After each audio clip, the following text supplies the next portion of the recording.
Good evening. Thanks for joining us.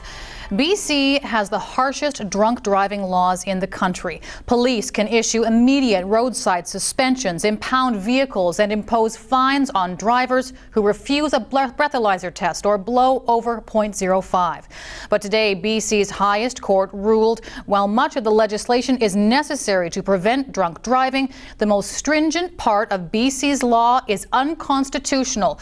Police are essentially acting as judge, jury, and executioner. Kristen Robinson has our top story. Everything in the back area here is a 30-day. The cars continue to pile up at this tow yard ever since BC introduced the toughest drunk driving laws in the country last year.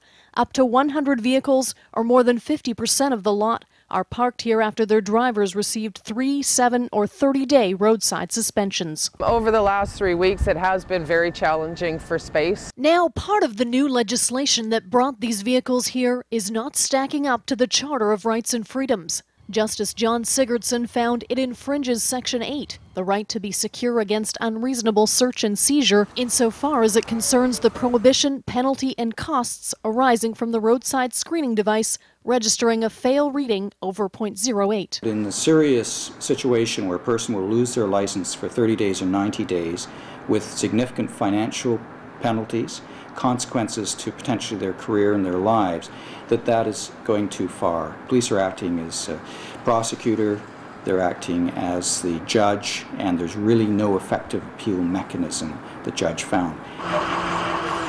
Drivers hit with a 90-day suspension for a fail face up to $5,000 in fines, towing, and storage fees. They must take a safe driving program and install a breathalyzer device on any vehicle they drive. There is no review process in place to challenge the fail result. We all are concerned about people driving and causing death or injury to others on the roads. At the same time, when we impose a law in our society, we've got to make sure there's a proper mechanism for reviewing it, for appeals. What we will need to do is add the ability for an individual to specifically challenge the reading of the roadside device, and that will require a legislative change. We can actually see the results of good legislation.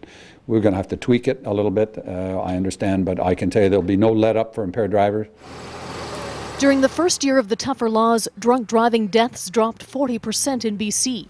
Victoria Police will suspend the use of the fail provisions until lawyers appear before the justice to remedy the legislation. Otherwise, it's business as usual at the roadblock and the tow yard.